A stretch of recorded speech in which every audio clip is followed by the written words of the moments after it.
Hey guys, welcome back to my channel. మా వారు బయటకు వెళ్తే ఈ డ్రాగన్ ఫ్రూట్స్ కనిపిస్తే తీసుకున్నారు.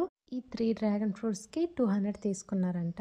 నేనైతే ఇదే ఫస్ట్ టైం తిన్నాం. లోపల వైట్ కలర్ ఉంటుందా, పింక్ కలర్ ఉంటుందా, ఏ టేస్ట్ లో ఉంటుందా అని చాలా ఎక్సైటెడ్ గా కట్ చేశాను. నాలాగే మీరు అంతేనా? ఏదైనా కొత్తగా తెలుసుకున్నా అది తిండైనా ఏదైనా గానీ ఎక్సైట్మెంట్ ఉంటుందా లేదా కామెంట్ లో చెప్పండి.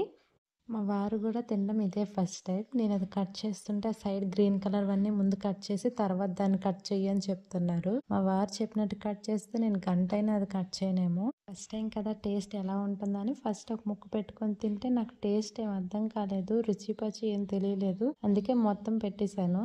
నిజం చెప్పాలంటే అప్పుడు కూడా నాకు ఏం అర్థం కాలేదు. లైట్ స్వీట్ తగులుతూ ఆ పిక్కలు తగులుతూ ఏదేదో అనిపించింది. నాకే అలా ఉంటుందో మా వారికి కూడా అలానే ఉంటుందా అనేసి మా వారికి పెట్టాను. ఫస్ట్ అయితే నాకు ఆటలాడుతూ బాగానే తిన్నారు. లాస్ట్కి వచ్చేసరికి మా వారి ఎక్స్ప్రెషన్ కూడా మారిపోయింది. అంతే కదా, హెల్త్కి మంచిది అంటే టేస్ట్ నచ్చదు కదా మనందరికీ.